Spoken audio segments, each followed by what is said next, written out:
Hello guys, and we got here another very awesome deck profile. We have here some more Burning Abyss.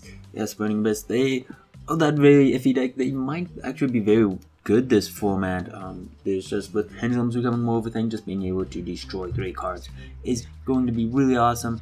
And they did get second place in the Dev Pro Tournament Series, so that is definitely a thing. They lost to Pendulum Magispectors because it was an OCG, TCG type ordeal. And yeah, let's just go right in. One BLS, he's just did BLS. One Barbar, just putting your opponent 9,000. It's gonna be really good against decks that don't have a lot of life points, that maybe use Chicken Game or Cleese. Seer will special them from grave, and all Burning Abyss, if you don't know, can special them from their hand if you control no spell check cards, but you can only use one of their effects. So if he is sent to the graveyard, whether detached, milled, or what, he will summon out one from the graveyard. And Calcab, if he's sent to the graveyard, will bounce a set spell trap card on the field. Libic will special summon a fiend from your hand with its effects negated, which is really good because if you have a 2-guide on the field, all Burning Abyss monsters will be destroyed if you control a non-Burning Abyss monster. So Libic will special summon one with their effects negated, which means you can have 2-guide on the field and that monster will not be destroyed. Farfa will banish one until the end phase, and it will return in the position it was. So if you banish a face down monster, it will be banished face down and return face down. Graph will special summon from deck to get. Skirm will search for a level 3 Dark Fiend type monster during the end phase of the turn he is sent to graveyard. Rubik has no other effect than to special summon them if you control no spell trap cards, but he has a tuner, and he has the highest defense, so we can forgive him for that. And then Absolute King Backjack. If he is sent to the graveyard, you can look at the top 3 cards of your deck, put them in any order, and then you can banish them from your graveyard to reveal the top card of your deck and either send it to the graveyard, or if it's a trap card, place it on your side of the field and it can be activated at turns, which is really good for your Travelers and for your Fire Lakes and for maybe your Crush cards or any of your trap cards. So he helps with getting us our traps. One Rejeki, of course, to beginning of the end because you're probably going to mill one. It can clog your mills if you do mill both of them, or you're just milling one because you'd rather mill other stuff, but it's just absolutely broken because it's if there's 7 or more dark monsters, which isn't that hard to do in this deck. Like if you just open up a tour guide, which I mean it isn't often, but if you do, you can pretty much get it off right away because that's one tour guide will summon out Graph, you will make Dante, you will mill 3, which means you get 1 dark off of Graph, and then you can summon out a Seer, and then if you have any more Burning Abyss monsters in your hand, you can then summon them and make another Dante, and so you could have been milling enough to get off a beginning of the end first turn if you mill nothing but darks. But normally it'll take a turn or 2 to set up. Foolish, just get it's a Swiss Army knife.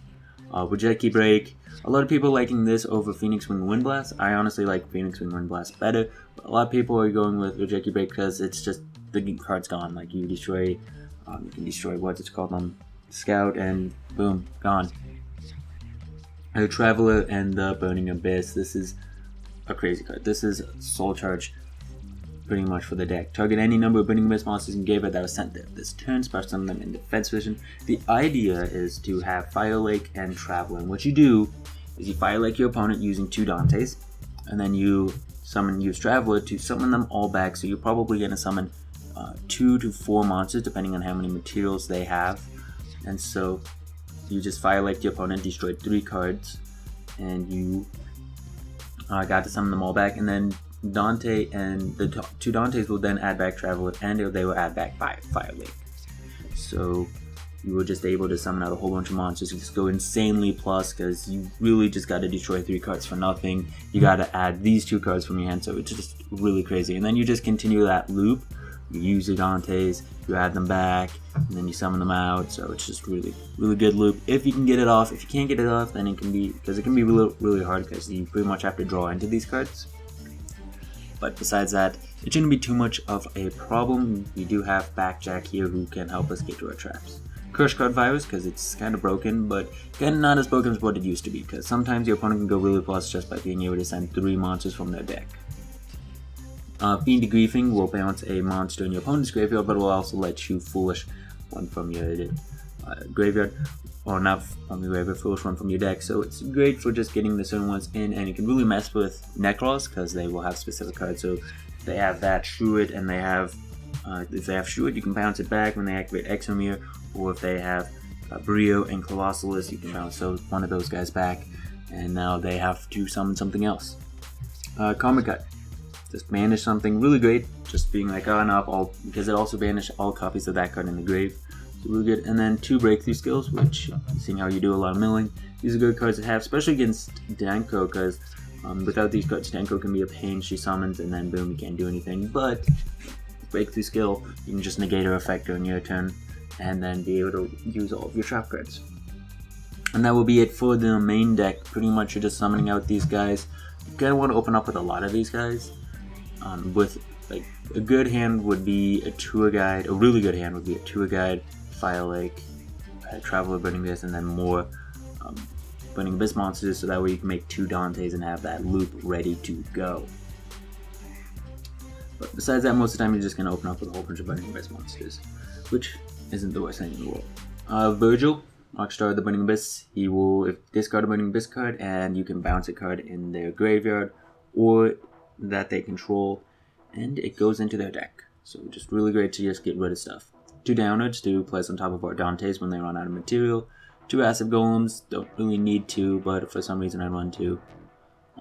Nightmare Shark, another card that you don't really need 2 of, but running 2 up because honestly, like this is like Acid Golem, you don't really need to run 2, and because like in the scenario where you're gonna go for game, because there's an OTK with 2 Dantes and an Acid Golem. And if you can't do that one time, like you try and fail, you might be able to do it again, but probably not. But with Nightmare Shark, like you might have multiple times where you could go and just poke your opponent for 2,000. So that is the thing. Alucard, Leviair isn't that important really, because if it's on the field, it'll destroy the monster it summons. So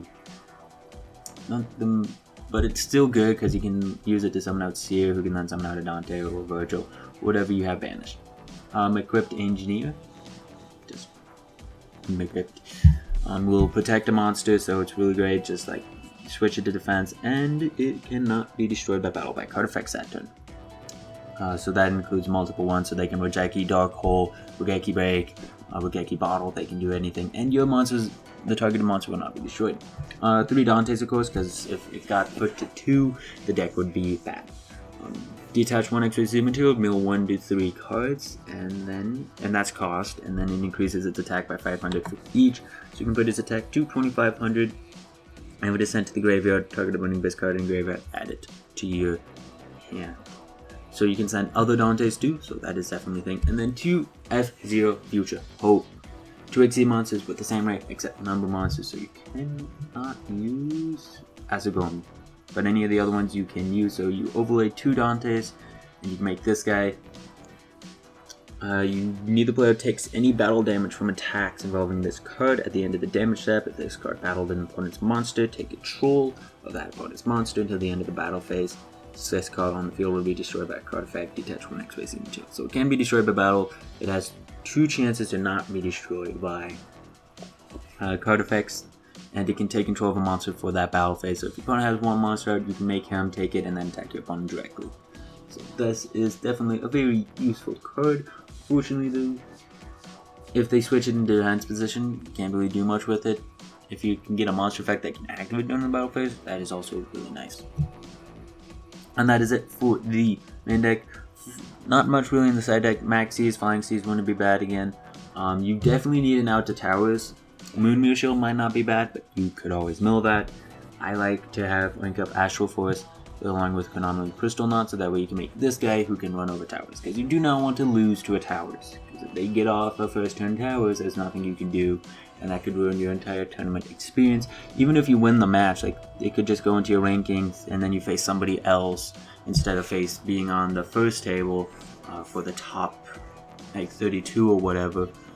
You will be on the 3rd table because you lost 1 game. And so having an out to towers can be very, very useful. And then of course Phoenix Wing Bust and Karma Cuts should be in your side deck, along with cards that are good against other decks such as Late Imprisoning Mirror.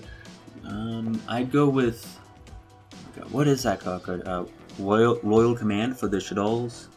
and then maybe some mistakes, because you don't do too much searching in this deck. And Mind Crushers is definitely something that would be useful, but then again, you could always mill them and they could always clog your mills. So hopefully you guys enjoyed this deck profile. Burning Abyss, they're the underdog, they go away, they come back, they go away, they come back. Will they yet hit this ban list? Who knows, they might have already been hit, which would really suck, because then this deck profile is obsolete. I'm wasting my time here. And your guys's. So hopefully you guys enjoyed this deck profile, and don't forget to leave a like, comment, and subscribe. See you guys later.